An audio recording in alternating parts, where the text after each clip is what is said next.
It is very alarming right now nang lumabas itong bounty announcement ni Secretary Abalos against Pastor Kibuloy and the other ministers of Kingdom of Jesus Christ. Nag-react agad ang Communist Party of the Philippines at ang New People's Army.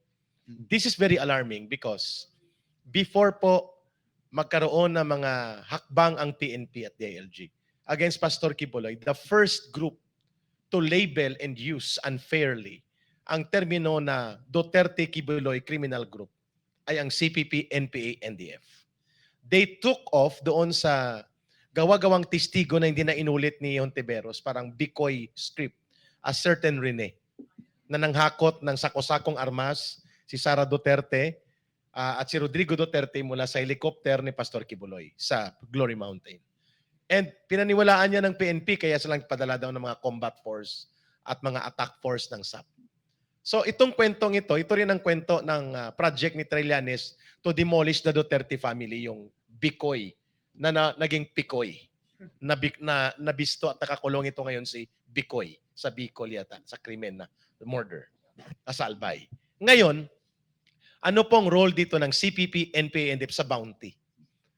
At pwede po bang sila ay makialam para mag-execute ng assassination against kay Pastor with a reward ng 10 million? Kasi humingi sila na gawing 30 million plus 20 million pa. Mga kababayan, pananagutan na po ito ni Marcos Jr. at na kanyang mga top leaders itong binuksan na naging fair game si Pastor Kibuloy at ang mga ministers ng Kingdom of Jesus Christ. The blood of these people, the blood of Pastor Kibuloy will now be in their hands kapag nangyari po ito. Sa US po ngayon, as we are talking here, ang Anakbayan USA at Gabriela USA, mga front and urban operators ng Communist Party at ng NPA nagpapaskil ng wanted posters ni Pastor at ng mga kingdom ministers. Sa area ng port area sa Tondo, last week, may ganito na rin sila, na alam na nila na pala nalalabas ito. So may mga wanted posters na pinalabas na. What do we mean by this development? The Marcos government right now is not only colluding, but rather shamelessly conspiring na magpatupad ng isang grand scheme of demolition, physical elimination, assassination, and even to the point of maruming laro sa politika na pagwasak sa mga pagkatao ng mga political critics, and they are taking off from Pastor Kibuloy and the Kingdom of Jesus Christ.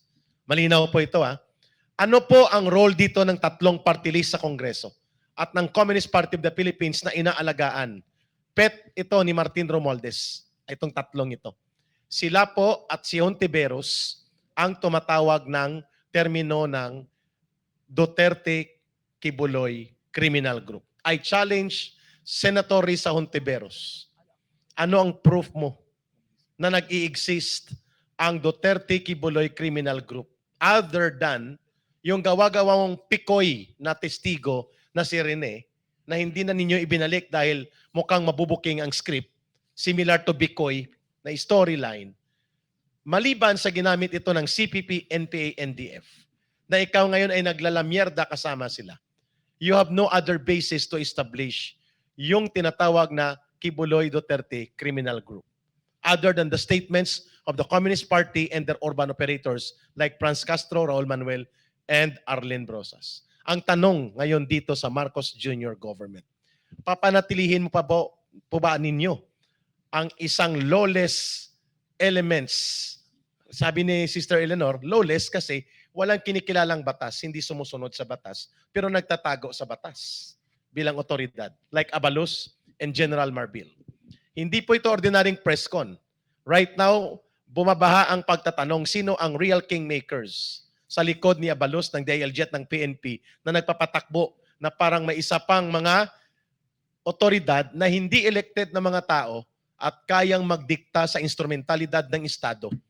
At yan po ay malinaw na failure of governance ng Marcos government, and we are treading into a dangerous situation na parang sindikato ang pagpapatakbo ng gobyernong ito. Appropriately described by Kingdom of Jesus Christ Executive Secretary, lawless government. Thank you, Eric. I have a follow-up question po dun sa 10 million bounty. Dahil nagtataka po na ang ating mga kababayan, kagaya ng sabi ni Brother Carlo kanina, na kailanman ay hindi nagnakaw si Pastor Apollo C. Kibuloy sa gobyerno. Kahit isang kusing ay walang ninakaw si Pastor Apollo. Instead, si Pastor at ang KOJC yung tumutulong sa gobyerno.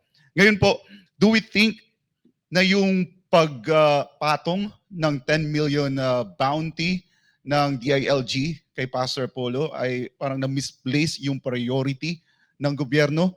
Kasi ang pinagtataka po ng ating mga kababayan na kung meron bang parehong intensity yung pagtugis ng gobyerno kay Pastor Apollo dun sa pagtugis sa mga smuggler, mga magnanakaw, mga drug lord, mga komunistang teroristang grupo, which is knowing this is the real enemies of the state. So the question is, para sa ating mga legal counsel po ng KOJC, misplaced po ba yung priorities ng Marcos administration? I think this is more of a political question. May timeline kasi silang inahabol, Jason, bago mag-July 22. So na. Kasi mahirap, I'm speaking as a student of political science.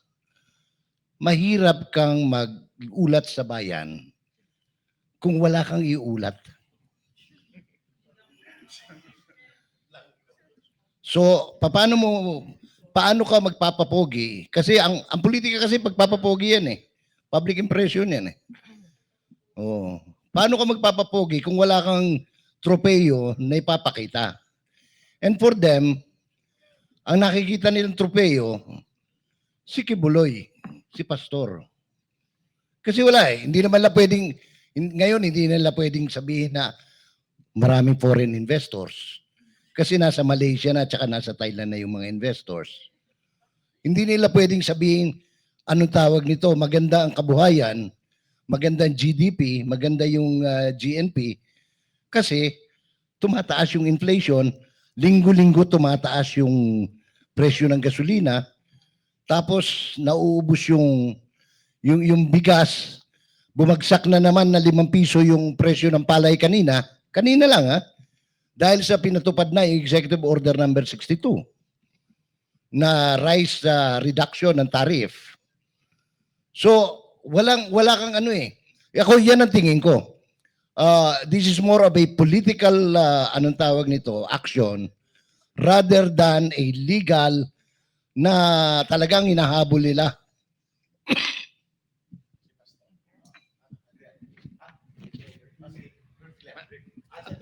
Attorney? Noong nagkuha kasi ako ng bar exams 1997 yun, no? Medyo matanda na siguro ako. Merong salida ng sini noon di ko makalimutan, Wag the Dog, no? So sa salida na yun na remember ko, yung presidente was subject for re-election pero hindi niya makontrol yung sarili niya. Na-involved siya ng sex scandal. Tapos naging issue yun. Ang ginawa nung kanyang advisor, mag-create tayo ng diversion. Oh. So, yung kanyang political advisor, si Robert De Niro, my favorite actor, nag-create siya ng special war sa Albania. Kaya para ma-divert niya ang attention ng mga tao, hindi na mapag-uusapan yung sex scandal. Oo. I'm not saying that this may have been done by the present administration, but there is a seeming similarity, no? Na bakit tutukan talaga natin si pastor? May mga remedies pa nga siya under the law. Bakit hindi i-rule muna yung MR niya para makaakyat sa Court of Appeals at wala naman talaga siyang kasalanan? I-draw mo yung attention sa tao para siguro hindi na mapag-usapan na yung bigas ngayon 50 pesos, 60 pesos na, or yung malapit na tayo magkagyera kasi under the EDCA, imbis na 5 sites lang, naging 9 na. So, 17 na ngayon. Other issues are confronting us which should have been attended to by the administration. But instead, I cannot help but feel that siguro ginagawa ito para meron tayong sine na makikita araw-araw kasi may SMNI si pastor eh. Sigurado, aangal tayo eh. So, madraw yung attention dito at makalimutan na yung tumataas yung ating utang at yung ating korupsyon na grabe na masyado. So, hindi na mapag-uusapan. Yun lang pong observation ko. Thank you, Doon, Attorney. Yes, Jason, Eric. briefly. Ang tawag naman dyan sa physics, displacement theory. Ibig sabihin, i-displace mo ang pressure sa isang panahon at sa isang lugar para mailipat mo doon. So, hindi na ngayon magkakaroon ng pressure direkta sa kanya. Sapagkat ang pressure ngayon ng mga nagbibigay ng kritisismo sa kanya ay nalilipat sa mga nagbibigay ng kritisismo. Magpapaliwanag ka ngayon na ilipat niya. Ayun ang pinaka-issue na iniwasan niya ngayon. Tama si Atty. Torion at binanggit ni Brother ni Jason sa displacement theory po, gusto nilang iwasan na hindi pala ang kapa ang totoong scam sa investment. Ang real big time scam ay ang Maharlika investment scam ni Bongbong Marcos na dapat ngayon ay maimbestigahan. Klaro yun. At ang pinakamalaking scam na nawawala doon, 500 billion yun at pumunta pa sa Abu Dhabi o sa United Arab Emirates para billion ang pundo sa Maharlika, Sir Jay. Di ba yun ang pinalusot ni Senator Angara? Yun ang tanong doon.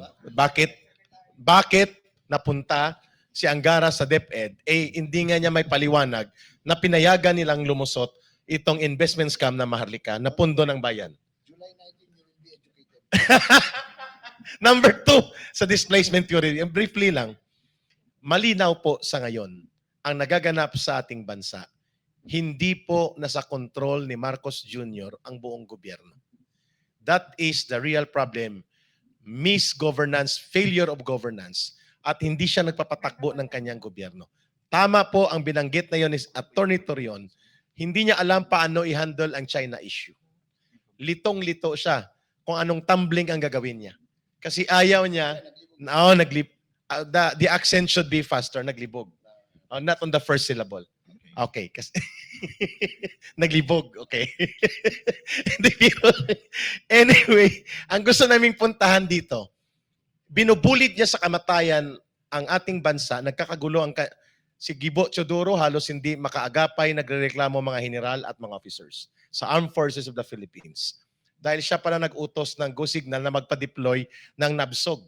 Naval Security Team yun ng Navy SEAL. Pinabugbog niya sa China Coast Guard, naputulan ng daliri, ayaw niyang aminin ang command responsibility. It all boils down to the Commander-in-Chief. The Defense Secretary is not within the chain of command. The chain of command starts with the President as Commander-in-Chief down to the Chief of Staff. Recommendatory, advisory lang at policy level ang Defense Secretary. But he is acting as the commander. So itong problema ngayon ni Gibo Teodoro, malalim ito. Ito po ay kagagawan ng isang walang direksyon, walang batas, walang paninindigan at walang magawa sa buhay na uri ng gobyerno kay Pastor Kibuloy na mga illegal ang ginagawa, nagtatago sa batas, and yet ayaw aminin na illegal ang ginagawa because ito yung wag the dog theory or sa physics displacement theory. Para po lituhin ang taong bayan at i-confuse ang kalagayan ng mamamayan at hindi mapukusan ang pananagutan sa malubhang pagkawala ng kakayahang mamuno ng Marcos Jr. government.